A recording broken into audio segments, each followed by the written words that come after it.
किसी ने बड़े कमाल की बात कही है कि आवाज ऊंची होगी तो कुछ लोग सुनेंगे, लेकिन बात ऊंची होगी तो बहुत लोग सुनेंगे। हाय गाइस, माय एफएम से मैं हूं आरजे कार्तिक। एक छोटी सी कहानी। ये कहानी है 24 साल के लड़के की, जिसके माँ बाप इस दुनिया में नहीं थे, जो सेठ के यहाँ पर नौकरी करता था और अपनी जिंदगी बिता रहा था। रोजाना सेठ के यहाँ जाता, काम करता, शाम में उसे पैसे मिलते, राशन इकट्ठा करता, घर पहुंचता, खाना बनाता, खाना खाता, सो जाता। यही रूटीन चल रहा था। एक दिन उसने देखा कि उसने 4 चपाती बना करके रखी और जब खाना खाने के लिए बैठा तो उसमें 3 रह गई। फिर से अगले दिन ऐसा ही हुआ। अगले दिन उसने नजर रखी तो उसे दिखा कि एक मोटा सा चूहा आया, एक रोटी लेकर के निकल लिया। चूहे को उसने खट से पकड़ लिया। चूहे ने कहा कि अरे मुझे मेरी किस्मत का खाने दे भाई, क्यों मुझे परेशान कर रहा है। तो इस लड़के ने कहा कि मेरी किस्मत का मैं नहीं खा पा रहा हूँ, मुझे रोज परेशान होना पड़ रहा है। 4 चपाती गिनती की बनी, उसमें से एक तुम ले जा रहे हो। चूहे ने कहा परेशान मत हो, तुम्हारी सारी समस्याओं का समाधान एक बंदा कर सकता है, उसके पास चले जाओ। तो इसने फिर से पूछा कि कौन कर सकता है। लड़के ने पूछा। चूहे ने कहा कि गौतम बुद्ध हैं, उनके पास जाओ, वो तुम्हारी हर समस्या का समाधान करेंगे। लड़के ने कहा ठीक है। सेठ के यहां से छुट्टी ली 5-6 दिन की और चल पड़ा यात्रा पर, गौतम बुद्ध से मिलने के लिए, सवाल पूछने के लिए, अपनी जिंदगी के बारे में जानने के लिए।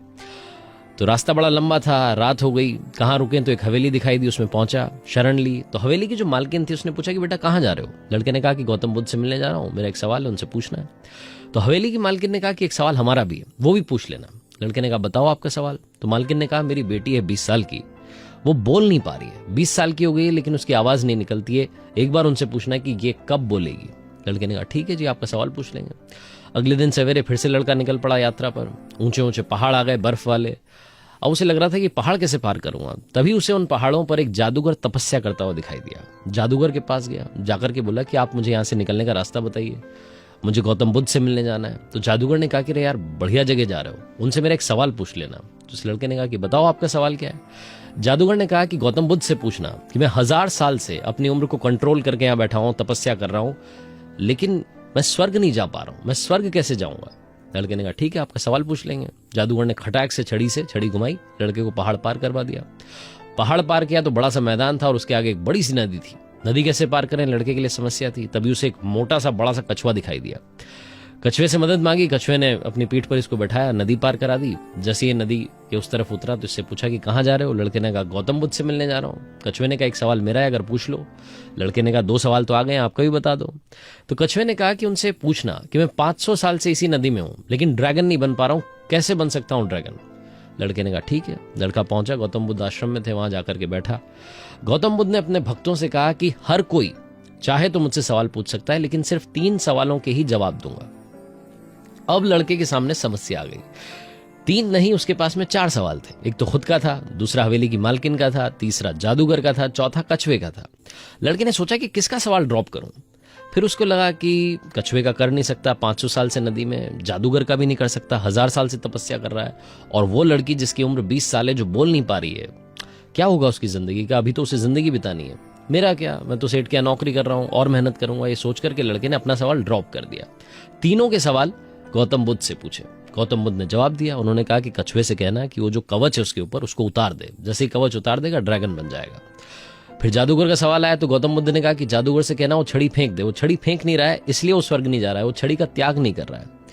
फिर गौतम बुद्ध ने कहा कि उस लड़की से कहना, उसकी मां से कहना कि जैसे ही इस लड़की की शादी होगी ये बोलना शुरू कर देगी। लड़के ने कहा ठीक है महाराज, आपको प्रणाम। लड़का वहां से चल दिया, वापस उसी रास्ते से आया। कछुए को आकर के बताया कि भैया ये कवच उतार दो, तुम ड्रैगन बन जाओगे। कछुए ने कवच उतारा, कवच उतारते से ही मोती निकल आए और उस सारे मोती लड़के ने ले लिए। कछुए ने कहा तुम्हारे लिए मेरी तरफ से गिफ्ट है, तुम जाओ खुश रहो, मैं ड्रैगन बन जाता हूँ। जादूगर के पास गया, उसे बताया कि छड़ी फेंक दो, स्वर्ग चले जाओगे। जादूगर ने कहा बहुत बढ़िया बात है, तो तुम पहले बता देते। छड़ी फटाफट से लड़के को दी, जादूगर स्वर्ग निकल लिया। तो इधर इस लड़के के पास में धन भी आ गया, शक्ति भी आ गई। अब हवेली में पहुंचा। हवेली में पहुंच करके मालकिन से कहा कि मालकिन एक काम कीजिए, आप अपनी बेटी की शादी करा दीजिए, जैसे ही शादी होगी लड़की बोलना शुरू कर देगी। मालकिन ने कहा तुमसे बढ़िया दूल्हा कहाँ मिलेगा। इनकी शादी करवा दी गई। शादी होते से ही लड़की की आवाज निकल आई कि तुम तो वही हो जो उस दिन हवेली में आए थे। लड़की बोलने लग गई। लड़के के पास में हेल्थ अच्छी हो गई, वेल्थ अच्छी हो गई, पावर आ गई, जिंदगी सेटल हो गई, सिर्फ इसलिए क्योंकि लड़के ने अपने सवाल का त्याग कर दिया। इस दुनिया में कुछ पाने के लिए कुछ छोड़ना पड़ता है। जो जहाज होता है ना, वो भी समंदर के किनारे पर रहता है तब सुरक्षित रहता है, लेकिन किनारे से उस किनारे नहीं ले जा सकता। उस किनारे ले जाने के लिए उसे एक किनारा छोड़ना पड़ता है, लहरों को पार करना पड़ता है। मेरे दोस्त, लाइफ में अगर आप कुछ अचीव करना चाहते हैं तो ये जो आप आराम से जगने वाली जिंदगी बिता रहे हैं, थोड़ा जल्दी जगना शुरू कीजिए, मेहनत करना शुरू शुरू कीजिए, आलस्य का त्याग कीजिए, तभी आप लाइफ में वो सब कुछ पा पाएंगे जिसका सपना आपने देखा हुआ है। जिंदगी में हौसले के साथ, मेहनत के साथ उड़ान भरिए और कर दिखाओ कुछ ऐसा कि दुनिया करना चाहे आपके जैसा। हर सोमवार सुबह 9:30 बजे मेरे चैनल पर, मेरे पेज पर देखिए एक नई कहानी। सुनते रहिए माय एफएम। याद रखिए, अगर आप कुछ अच्छा सुन रहे हैं तो आप माय एफएम सुन रहे हैं। चलो आज कुछ अच्छा सुनते हैं।